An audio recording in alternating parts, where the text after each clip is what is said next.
एक बार एक धनी व्यक्ति एक बौद्ध भिक्षु के पास जाता है और कहता है, मुनिवर, मैं अपनी नींद से बहुत परेशान हूं। बहुत कोशिश करने के बाद भी मुझे देर रात तक नींद नहीं आती और रात को सोने से पहले सभी के विचार दुनिया भर की दौड़ती रहती है मन में, और सो भी जाता हूं तो रात भर करवटें बदलता रहता हूं, और जब मैं सुबह उठता हूं तो मुझे अच्छा नहीं लगता। मैं थका हुआ और बेचैन महसूस करता हूं। कृपया आप मेरी इस समस्या का कोई समाधान बताएं। बौद्ध भिक्षु ने कहा, इससे पहले कि मैं आपको आपकी समस्या का समाधान बताऊं, मैं आपको गौतम बुद्ध की गहरी नींद के रहस्य के बारे में एक छोटी सी कहानी बताना चाहता हूं। उस व्यक्ति ने कहा, जैसी आपकी इच्छा मुनिवर। बौद्ध भिक्षु कहने लगे, तथागत गौतम बुद्ध जब सोते थे तो रात भर उसी अवस्था में रहते थे, कभी करवट नहीं बदलते थे। रात को जिस अवस्था में सोते थे सुबह तक उसी अवस्था में रहते थे। गौतम बुद्ध के एक शिष्य आनंद थे जो अक्सर उनके पास सोते थे। आनंद को यह बात बहुत खल रही थी कि जब भी रात में आनंद की आंखें खुलती तो गौतम बुद्ध उसी भौतिक अवस्था में पूरी रात कैसे गुजार सकते थे। तो वह हमेशा जानता था कि गौतम बुद्ध एक ही अवस्था में सो रहे हैं। यह बात उनके मन में कई सवाल पैदा करेगी, लेकिन एक दिन भिक्षु आनंद अपनी जिज्ञासा को रोक नहीं पाए और वह गौतम बुद्ध के पास गए। आधी रात को उन्होंने गौतम बुद्ध को जगाया। अपनी नींद से उठकर बोला, तथागत मुझे क्षमा करें, मुझे पता है कि यह आपसे प्रश्न पूछने का सही समय नहीं है, क्योंकि आप दिन भर चलते रहते हैं और लोगों को धम्म का ज्ञान देते हैं और उनकी समस्याओं का समाधान करें। लेकिन मेरी जिज्ञासा इतनी बढ़ गई है कि मैं सुबह तक का इंतजार नहीं कर सकता, इसलिए कृपया मेरे प्रश्न का उत्तर दें और मेरी जिज्ञासा को शांत करें। भिक्षु आनंद ने आगे कहा, मैं पिछले 20 वर्षों से आपके साथ हूं और मैं देख रहा हूं कि आप पूरी रात एक ही अवस्था में बिताते हैं। आप जरा भी नहीं हिलते, तो क्या आप वास्तव में सोते हैं या आप नहीं सोते हैं? गौतम बुद्ध ने आनंद की ओर देखकर मुस्कुराते हुए कहा, मैंने अपने लिए सोने की सही मुद्रा खोज ली है। अब मुझे सोते समय हिलने डुलने की आवश्यकता नहीं है। मैं नींद में भी जागता रहता हूं जब तक मेरा शरीर सोता है, पर मैं जागता रहता हूं। सवाल यह नहीं है कि शरीर नींद की अवस्था में चलता है या नहीं, शरीर स्थिर अवस्था में क्यों नहीं रह सकता। वास्तविक कारण मन है, मन ही है जो शांत और स्थिर नहीं रह पाता, और यही कारण है कि हम नींद की अवस्था में भी अपने शरीर को हिलाते रहते हैं। लेकिन मैं इन सब बातों से परे आ गया हूं। अब मुझ में मन जैसा कुछ नहीं बचा। जब मैं सो जाता हूं तो मेरा शरीर मुर्दे जैसा हो जाता है, मन जैसा कुछ नहीं रहता। आनंद, क्या आपने कभी किसी मृत शरीर को अपनी अवस्था बदलते हुए देखा है? गहरी नींद की अवस्था में भी यह सारा काम हमारा मन ही करता है। एक बार मन स्थिर हो जाए, मन शांत हो जाए, तो आपका शरीर गहरे में चला जाएगा। सो जाओ, लेकिन तुम भीतर से जाग जाओगे। भीतर से तुम सब कुछ अनुभव कर पाओगे। सोने के बाद भी अपनी जागरूकता एक छोटे से जलते हुए दीपक की तरह निरंतर प्रज्वलित होगा। कहानी समाप्त करने के बाद बौद्ध भिक्षु ने अमीर आदमी से कहा, एक प्रबुद्ध व्यक्ति न केवल अपने शरीर को पूरी जागरूकता के साथ देखता है, बल्कि वह अपने मन को भी पूरी जागरूकता के साथ देखता रहता है। एक प्रबुद्ध व्यक्ति की तरह नींद नहीं आती है। सामान्य व्यक्ति जब सोता है तो बेहोश हो जाता है।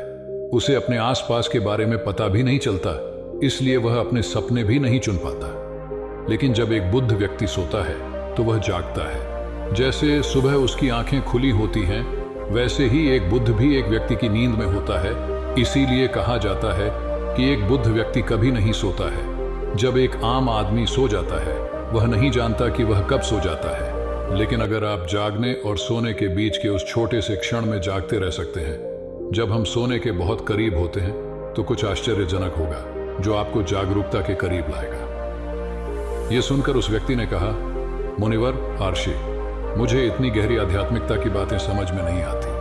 कृपया मुझे आसान शब्दों में समझ आए कि मुझे गहरी नींद आसानी से क्यों नहीं आती। बौद्ध भिक्षु ने कहा, मुख्य 5 है देर रात तक जागने और आसानी से नींद न आने के कारण। सबसे पहला कारण है बिस्तर पर सोने के अलावा अन्य काम करना। जैसे कई लोगों की आदत होती है कि वे बिस्तर पर ही खाना खाते हैं, बिस्तर पर बैठकर पढ़ाई करते हैं, और ऐसे कई काम वे अपने बेडरूम में ही करते हैं। शयन कक्ष का अर्थ सोने का स्थान होता है, लेकिन लोग इसका प्रयोग अन्य कार्यों के लिए भी करते हैं, जिससे हमारे मस्तिष्क में शयन कक्ष का कोई निश्चित अर्थ नहीं होता है। इसलिए जब हम बिस्तर पर सोने जाते हैं तो हमारा मन पूरी तरह से स्वीकार नहीं करता है कि अब हमें सोना है, क्योंकि तुमने एक ही जगह पर दूसरे काम करने की आदत बना ली है। दोस्तों, अगर हम एको की बात करें, आज के समय की बात करें, तो हम भी बिस्तर पर लेटकर फ़ोन पर बात करते हैं। ऑफिस का काम बिस्तर पर बैठकर ही करते हैं, फिर चाहे वह मूवी देखना हो, खाना खाना हो, पोस्ट गेम खेलना हो या गपशप करना हो। आजकल लोग अपना ज़्यादातर समय बिस्तर पर लेटे हुए बिताते हैं, जिसकी वजह से बिस्तर अब हमारे दिमाग में सिर्फ सोने की जगह नहीं रह गया है। और ये एक बड़ा कारण है कि जब हम बिस्तर पर जाते हैं तो घंटों तक नहीं सोते हैं। बौद्ध भिक्षु ने आगे कहा, बौद्ध आश्रमों में एक भिक्षु सुबह उठते ही अपना बिस्तर छोड़ देता है और फिर रात के समय ही वापस बिस्तर पर जाता है, जिससे उसके मस्तिष्क को पता चल जाता है कि बिस्तर पर जाने का मतलब है अंदर जाना, गहन निद्रा। अच्छी और चैन की नींद न लेने का एक और कारण है सोने का एक निश्चित समय न होना। बौद्ध भिक्षु ने कहा, यदि आप सुबह जल्दी उठना चाहते हैं और पूरी नींद के साथ सोना चाहते हैं तो आपको रात को जल्दी और एक निश्चित समय पर सोने की आदत डालनी होगी। बौद्ध आश्रमों में रहने वाले भिक्षु हमेशा प्रकाश लेते हैं और सोने से कुछ घंटे पहले निश्चित समय पर आसानी से पचने वाला भोजन करें और प्रतिदिन निश्चित समय पर सो जाएं। तो इस तरह वे एक निश्चित दिनचर्या का पालन करते हैं। दोस्तों, अगर हम आज के लाइफस्टाइल की बात करें तो ज्यादातर लोगों का न तो सोने और न ही उठने का एक निश्चित समय होता है और न ही वे इस बात का ध्यान रखते हैं कि रात का खाना हल्का और जरूरत से थोड़ा कम हो, बल्कि उनका मुख्य भोजन होता है केवल रात में है। वीकेंड पर ये देर रात तक जागते रहते हैं क्योंकि अगले दिन कोई काम नहीं होता है। अगर ये रात में मूवी देखने लगें तो रातें कितनी ही क्यों ना हो, मूवी पूरी करके ही सोते हैं।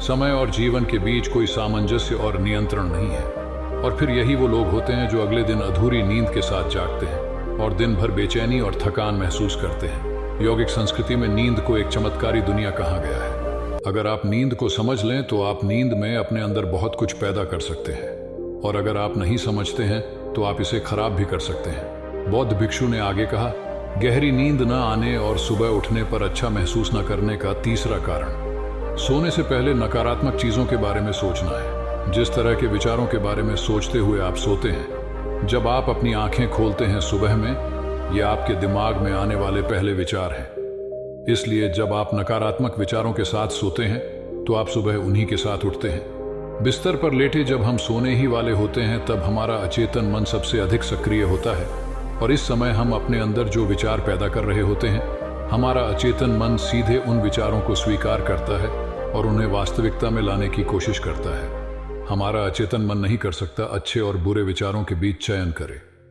ये नहीं जानता कि हमारे लिए क्या अच्छा है और क्या बुरा। ये प्राप्त सूचनाओं पर ही काम करना शुरू कर देता है। इसलिए हमें सोते समय अपनी समस्याओं और नकारात्मक विचारों के बारे में सोचने के बजाय उन अच्छी बातों और बातों के बारे में सोचना चाहिए जिसे हम अपने जीवन में पाना चाहते हैं। हमेशा रात को सोने से पहले और सुबह उठने के बाद उन बातों के बारे में सोचें जो आपके जीवन में एक सकारात्मक बदलाव ला सकती है। अच्छी और अच्छी नींद न आने का चौथा कारण है गलत तरीके से सोना। बौद्ध भिक्षु ने कहा, आपने सुना होगा कि भारत में अक्सर यह कहा जाता है कि उत्तर की ओर सिर करके न सोएं। ऐसा इसलिए है क्योंकि जब हम उत्तर की ओर सिर करके सोते हैं तो पृथ्वी के चुंबकीय खिंचाव के कारण हमारे शरीर का बहुत सारा खून दिमाग की तरफ जाने की कोशिश करता है और दिमाग में पाई जाने वाली नसें बहुत पतली हो जाती हैं। इनके फटने का खतरा बढ़ जाता है और अगर इंसान ज्यादा बूढ़ा और कमजोर है तो उसकी मौत भी हो सकती है। लेकिन आमतौर पर जो लोग उत्तर की ओर सिर करके सोते हैं वे सुबह उठते ही सिर में तनाव महसूस करते हैं और उन्होंने अपना पूरा समय व्यतीत कर दिया होता है। रात बेचैन या करवट बदलना। दूसरी गलती जो लोग सोने की पोजीशन में करते हैं वह यह है कि वे किसी भी तरह से सो जाते हैं। उन्हें इस बात से कोई फर्क नहीं पड़ता कि उनकी रीढ़ की हड्डी सीधी है या नहीं। लोग अक्सर अपने पेट या जो कुछ भी सोते हैं, जबकि हमें कोशिश करनी चाहिए कि या तो हम सीधे सोएं या फिर बाईं ओर करवट लेकर सोएं। इससे शरीर के अंगों पर अतिरिक्त दबाव नहीं पड़ता है। सोते समय बहुत मोटे गद्दे का उपयोग न करें क्योंकि यह आपकी रीढ़ को मोड़ देता है और गहरी नींद में बाधा डालता है। साथ ही ज्यादा मोटे तकिए का इस्तेमाल न करें क्योंकि इससे आपकी गर्दन ज्यादा मुड़ जाती है और आपका शरीर तनाव महसूस करता है और इससे आपकी गहरी नींद में बाधा आती है। देर रात तक नींद न आने और रात भर नींद में बेचैनी का पांचवा कारण है खाद्य पदार्थों का अधिक मात्रा में सेवन और देर से पचना। अगर आप रात को भरपेट और अधिक तैलीय पदार्थों का सेवन करते हैं तो यह हमारी नींद में भी खलल डालता है, क्योंकि इन पदार्थों को पचाने में काफी समय और ऊर्जा लगती है।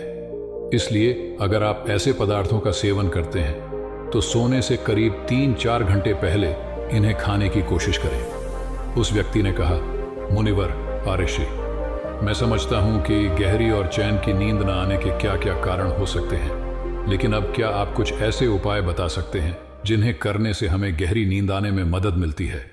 बौद्ध भिक्षु ने कहा, मैं आपको कुछ ऐसे कर्म बता रहा हूं जिन्हें आप सोने से पहले या उठने के बाद कर सकते हैं, जिससे न सिर्फ आपकी नींद गहरी होगी बल्कि आपके जीवन में एक सकारात्मक बदलाव भी आएगा। और ये सभी काम आपको नहीं करने चाहिए। इनमें से जो भी 2-3 कार्य आपके लिए उपयुक्त हैं आप कर सकते हैं। सबसे पहले, सोने से पहले गुनगुने पानी से नहाने की कोशिश करें। नहाने से हमारा शरीर जागृत और तनाव मुक्त हो जाता है। आपने देखा होगा कि जब कोई व्यक्ति नहाकर आता है तो उसके भीतर से एक सकारात्मक ऊर्जा का अनुभव होता है। वह अधिक प्रसन्न और निश्चिंत लगने लगता है। इसका कारण यह है कि हमारे शरीर का अधिकांश भाग जल ही है और जल ही हमारे शरीर का मूल अंग है। सोने से पहले हो सके तो अपने बेडरूम में किसी भी ऑर्गेनिक तेल और रुई का दिया जलाएं। इससे आसपास के वातावरण में सकारात्मकता आती है। सोने से पहले थोड़ा पानी पिए, इससे आपको काफी फायदा होगा। जब आप बिस्तर पर जाएं, सोने से पहले कुछ मिनटों के लिए ध्यान करें और आपके पास जो कुछ भी है उसके लिए आभार व्यक्त करें या उन सभी अच्छी चीजों के बारे में सोचें जो आपने अपने दिन में की हैं।